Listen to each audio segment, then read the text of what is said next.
is up, everybody? Hey, it's Caleb with a K. Welcome to the channel, Mindsets and Entrepreneurship. Today, we're going to be talking about growth mindset activities. Okay. What are they? Obviously, they are activities that help you curate a growth mindset. By the way, now that we're coming into live today, we're trying something a little different. So if I am obviously not able to edit, so if I kind of stutter, please forgive me. All right. So anyway, growth mindset activities. Now, wait a minute, what is a growth mindset? So to talk about a growth mindset, which we have not done yet, we need to talk about a fixed mindset, right? So a fixed mindset is basically how everybody is already regionally, how they're raised to be. The idea that, society is good in saying, hey, try it first before you say you don't like it or aren't any good at it. But if you try it once and it doesn't work, then you're okay with just quitting, right? That's a fixed mindset. Oh, I'm not good enough. Oh, I can't do this. Oh, this isn't for me. That sort of thing. Okay. So, and then enter growth mindset. Growth mindset is basically the opposite of a fixed mindset. It basically says, okay, I can't do this right now, or I'm not very good at this right now or yet, but if I practice at it and if I do trial and error and, work at it with discipline and effort and time, I will master it. I will become better. I will become smarter. I will learn new skills. I can pretty much accomplish anything I want as long as I am willing to put forth the time and effort. Okay. Now let's give credit to the pinnacle in this arena, Carol S. Dweck, PhD. She is a psychologist out of the University of Harvard. She's been studying this for years. She recently wrote a definitive book called Mindset, The New Psychology of Success. And she's really the one that basically coined the terms fixed mindset and growth mindset. Okay. So definitely want to give it up to her as she is the definitive knowledge on the subject. Now, I'm going to come down here a little bit. What's next? Growth mindsets for children? Yes.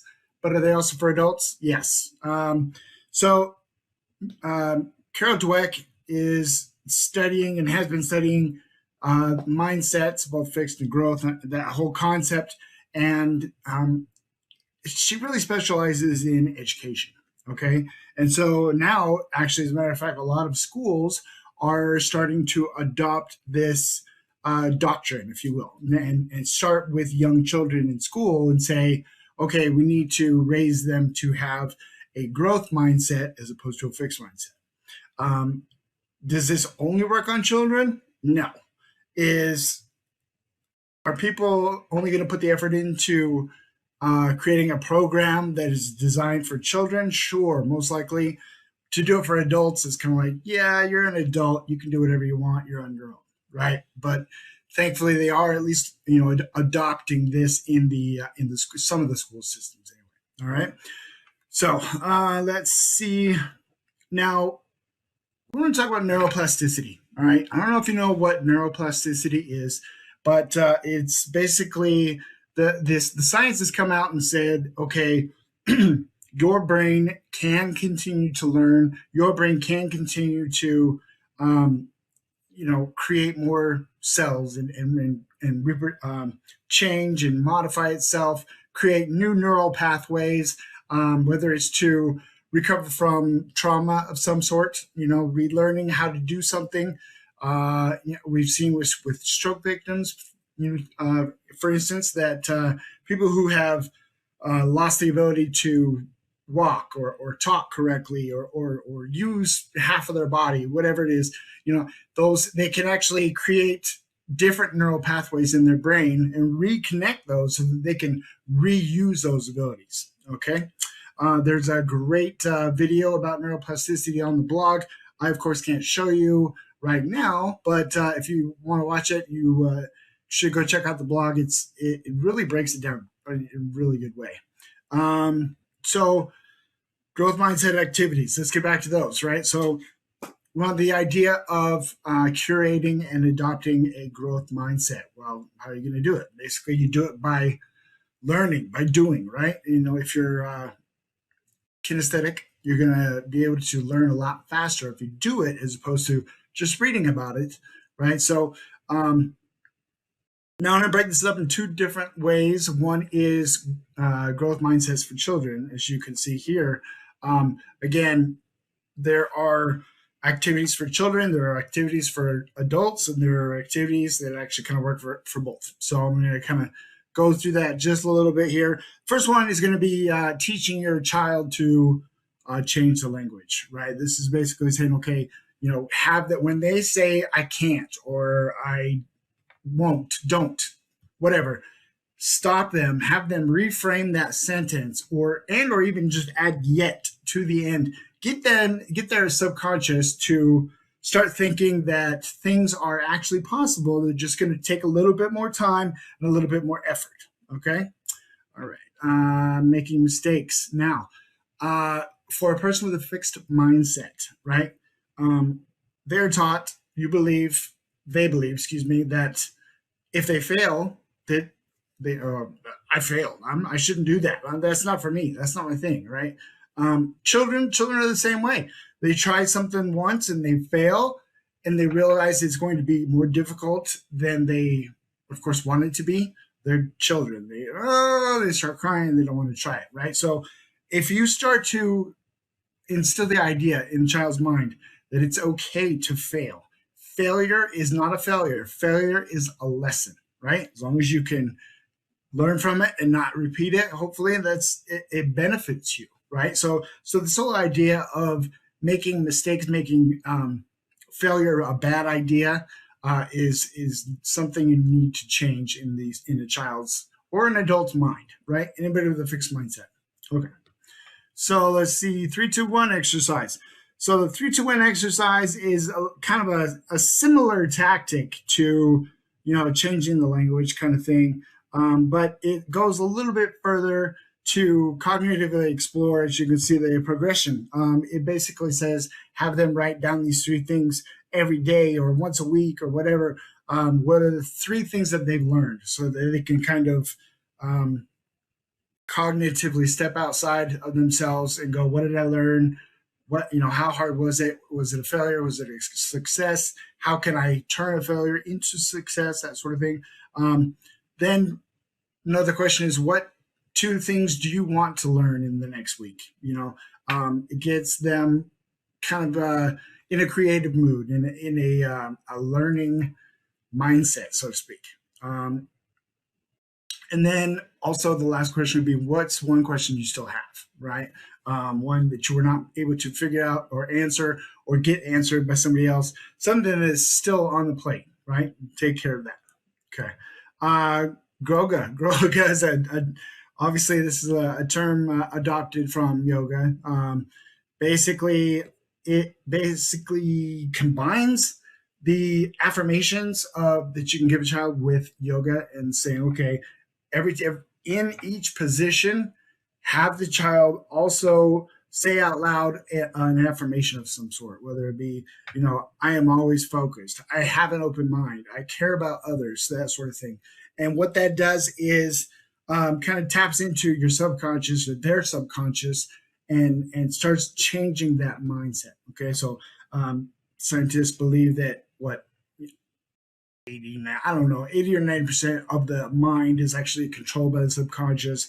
So to tap into that is how to really get yourself to change, right? Changing those habits.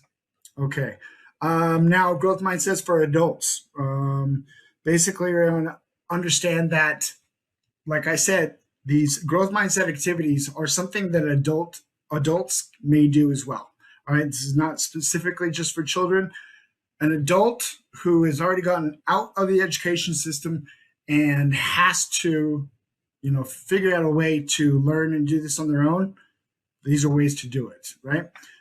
So a lot of the same things, personal affirmations, you can do, and you say it to kind of get your subconscious to start training yourself. Reframing, trying to catch yourself and say, I can't do that. Hold on, I can't do that yet, right? Just doing all those different things that reframe that mindset and kind of help you change and your way of thinking and start going, okay, I can do this. I can do anything I want. I just have to accept the amount of time and effort that it's going to take to accomplish it.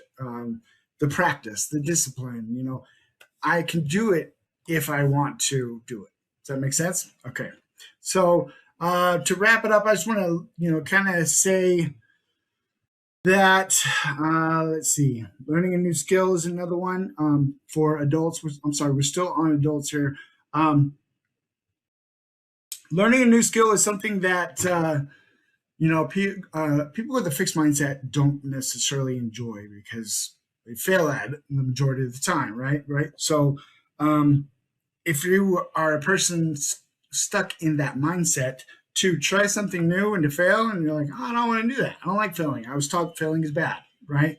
So you have to also reframe that thinking, trying something new, regardless of whether you're going to fail.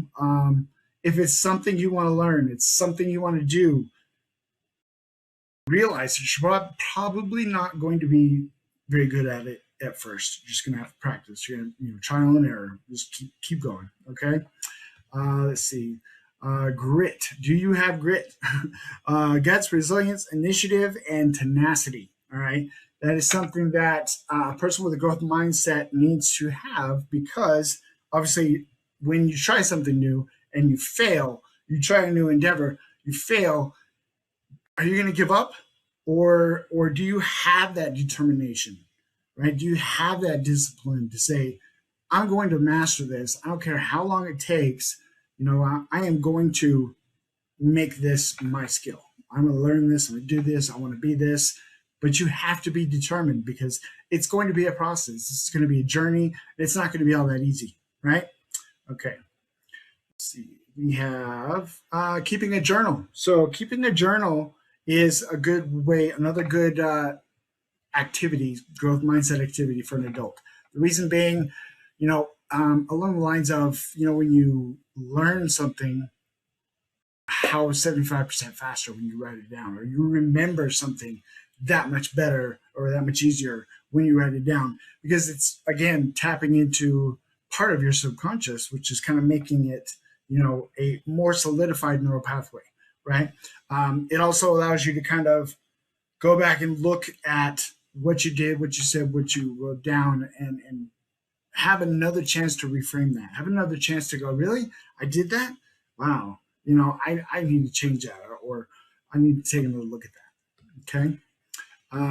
So what I want to say here now is that this is where I thought we were at before, but I've gone over a couple of different things: growth mindset, fixed mindset. What are they? Where they came from? Activities, both for children, both for adults, and kind of explained how they work for both people, for children and adults, together, depending on what they are. But I just scratched the surface. I merely scratched the surface. If this is a topic that you are, interested in, I would implore you to go and do some of your own research. Google top 100 growth mindset activities or something. Growth mindset activities for adults. Whatever it is, there are a plethora, an abundance. It doesn't stop, because this is a term, an idea, a philosophy that is still in its infancy, and we are realizing that it is working and helping people get better. And so more and more people are adopting it, using it, and writing about it, learning, studying everything about it. All right. So there continues to be more. So I definitely just want to suggest that you take a look at that and go find out more. All right. Because a growth mindset, because of what I know, what I've experienced, a growth mindset, a person with a growth mindset, is going to become happier, more successful, just more able to do whatever in an easier amount of time, a shorter amount of time. Everything about your life would be better if you were to adopt a growth mindset. All right. So go ahead and give that a thought. Check it out. See what you think. Let's do it. This is a live event, as I said. It's going to turn into a regular video after the event is over.